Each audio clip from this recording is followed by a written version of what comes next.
Dr. Kemi Health, Enyomo Nigeria, Momo Kwetibon Barita, young lady to say government Tinubu is the most terrible.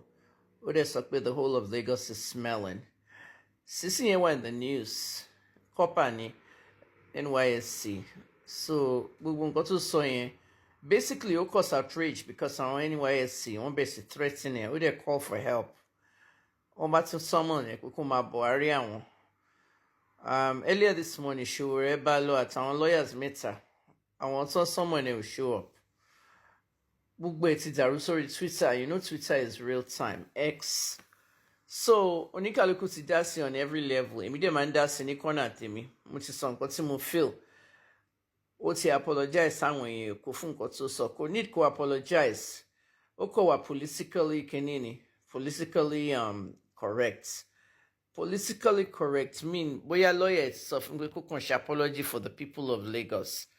You know, one post go picture to njeun to nse gbogbo leko. You mean pe ko le sọ̀rọ̀ nípa environmental issues now. O le wà ní restaurant leko ko ma jẹun kí gbogbo ma rùn níta. And that's Lagos for you. Gbogbo Lekki smells. Hotel ta dé sí ní Lekki. Nígbà tá kúrò ní Ajah, tá kúrò Nigeria. Hotel ta dé sí tá ma gbà lọ sí airport.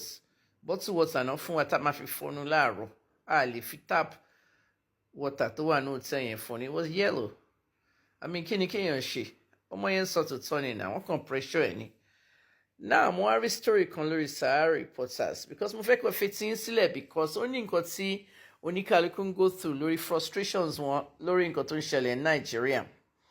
Mo fẹ́ pull up story yẹn mo dẹ̀ máa sọ fún yín nǹkan tí mo find out from the Sahara Reporters investigation. Ọmọ yẹn, her name is Ushi Rita Ugwuamayi. Okay, mo pe Ray náà ń pè.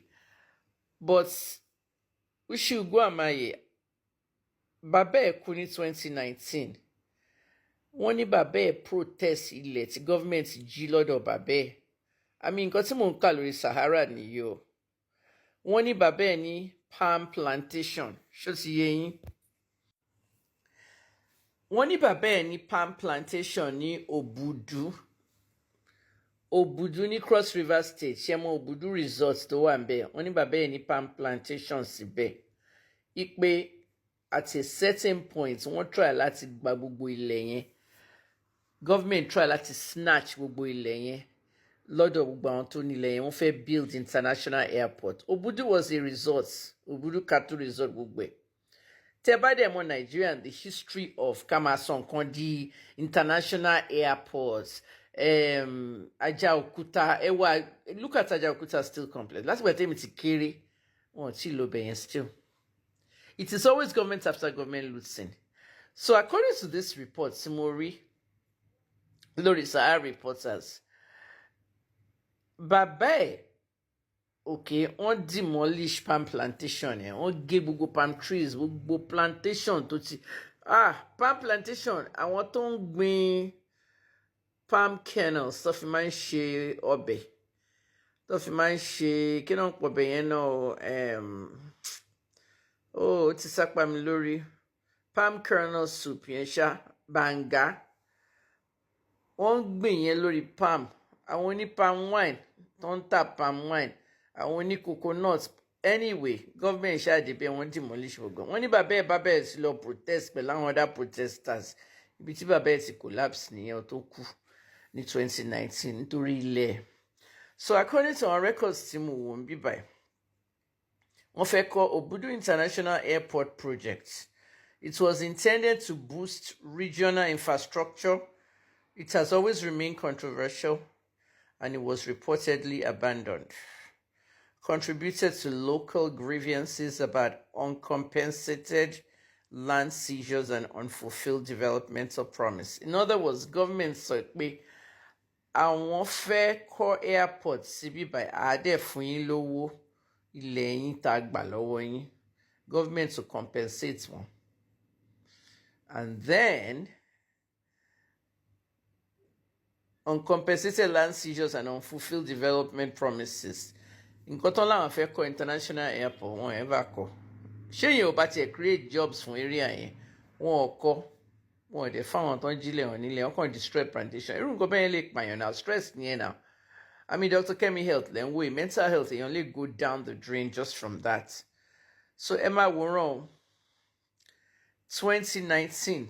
How old Nigel answer on quite? She's probably 23, 24. The best subtract 5 or 6 years from that. She was probably 19, 18. Tí bàbá ẹ̀ ṣẹ̀ṣẹ̀ bẹ̀rẹ̀ sí sanwó school ẹ̀ kó lọ college. Wá wà ní NYSC nsìn bàbá ẹ̀ ti kú láti 2019. Ọmọ wa sọ̀rọ̀ síta. Only Tinubu is the worst government. It's terrible. Kí lẹ fẹ́ kó sọ èèyàn tó yẹ pé ọmọdé ni tó fẹ́ wọ university in 2019 bàbá ẹ̀ kú. Government ò ló mọ̀. She could only know Buhari's government now. Jonathan government ọmọdé ọmọ secondary or primary school ó máa jẹ́ ń gbà yẹn. So Tinubu wá dé àwa tá kúrò Nàìjíríà tá fi 764 lẹ̀ fún dọ́là. Tinubu sọ dọ́là di 16-1700. Ọmọ yẹn ní right láti san nǹkan tó sọ. Government dẹ̀ ló pa bàbá ẹ̀. For all I care. Tí o bá kí ṣe lifetime live in Nigeria. Irú èèyàn bí ọmọ yẹn lè kó sue Nigerian government fún damages. Fún kú bàbá ẹ̀. L'America nǹkan tó máa ṣẹlẹ̀ nìyẹn now. America ò dẹ̀ kí n jí land. If the government actually took the land and they promised the people that they would compensate them because they want to build an airport. And they just took the land for nothing. Didn't compensate them, didn't build the airport. Ṣé got to mention any? They better go back, tell investigate 2019, which is 6 years ago.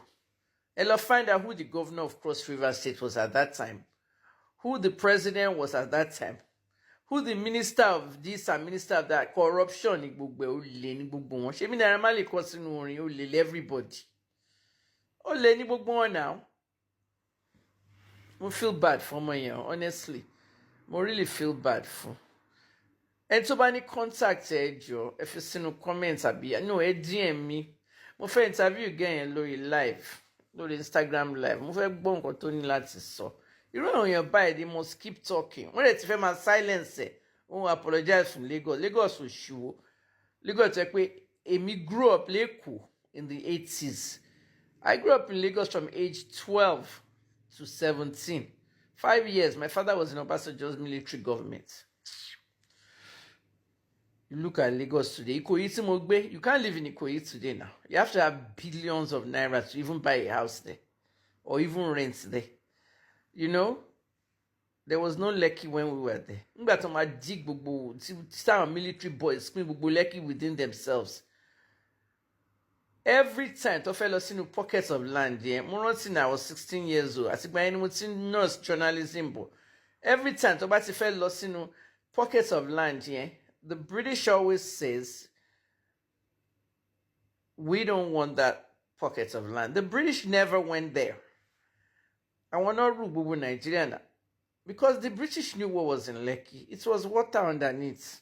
The British never touched it. But when they were gone and everything, the military boys, they went there and they divided the land between themselves. And that's why you saw the initial rainfalls in Lekki, people's houses were underwater because they built the houses on top of water. And it's the same thing over and over. Ajakuta still, Ubudu International Airport. They need Cross River International Airport. Once you join yellow here. When you feel like you're in Bayon, oh my echo budge. You know, but once in disabled on my no apologize. Belu malo shilo siwaju NYSC do malo apologize in be no happy. I want you to show up, but not show re. Nigeria to do sh. Ẹ̀yin tèmi ẹ tọ́jú ara yín ẹ share video.